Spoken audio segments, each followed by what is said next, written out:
I've saved my progress as appropriately-evil-mask.ai.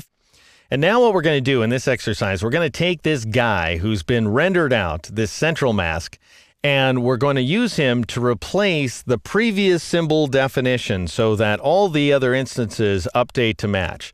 So to do that, I'm going to bring up my symbols panel, and I'm going to scroll down so I can see the Tiki idle symbol right there. And now I'm going to drag this guy into the symbols panel, like so. So we're dragging him from the illustration window into the symbols panel.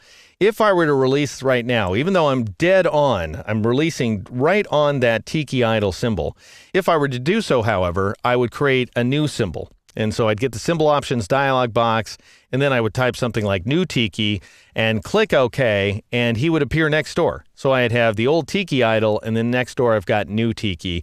And that didn't update anybody because the instances are still linked to Tiki idle. Now, of course, you could replace the other instances with this new symbol if you wanted to by selecting them. And the easiest way to select them at this point would be to go to the select menu and choose the inverse command, or press Control-Shift-I, Command-Shift-I if you loaded D keys. And that will go ahead and select all the instances instead of him. And then you would go up to the replace menu, you would click on it, and you would choose new Tiki. And then you go ahead and replace all those guys with that big, huge Tiki head. All right, that's one way to work. But let's say instead we want a cleaner experience. We just want to replace the old symbol with this new one. I'm going to back up several steps by pressing Control-Z, Command-Z on the Mac several times, 3 times in a row, in fact, until I regain this original guy, so he's no longer an instance. And if I scroll down a list, I can see that I've got Tiki idle, but I don't have new Tiki. Okay, here's what you do. You grab this guy once again, you drag him out of the illustration window, you hover your cursor over the symbol that you want to replace inside the symbols panel, and you press and hold the Alt key or the Option key on the Mac. And that will give you a heavy outline around that symbol. Then go ahead and release your mouse button, and that's going to update all of the other instances and convert the original guy there, the central guy, into an instance as well. Now, the big problem, of course, is all of these other Tikis are way too big. So let's hide the symbols panel for a moment so that we have a little more room to work. And I'm going to go right back to that menu again, to the select menu, and I'm going to choose the inverse command, Control-Shift-I, Command-Shift-I if you loaded D keys. That will select all the 2 giant Tiki masks.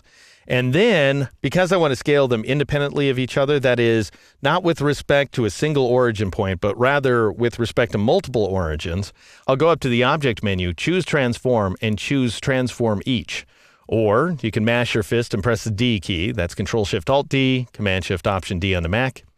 And once this dialog box comes up on screen, we don't want these values. Make sure preview is turned on just so you can see what you're doing.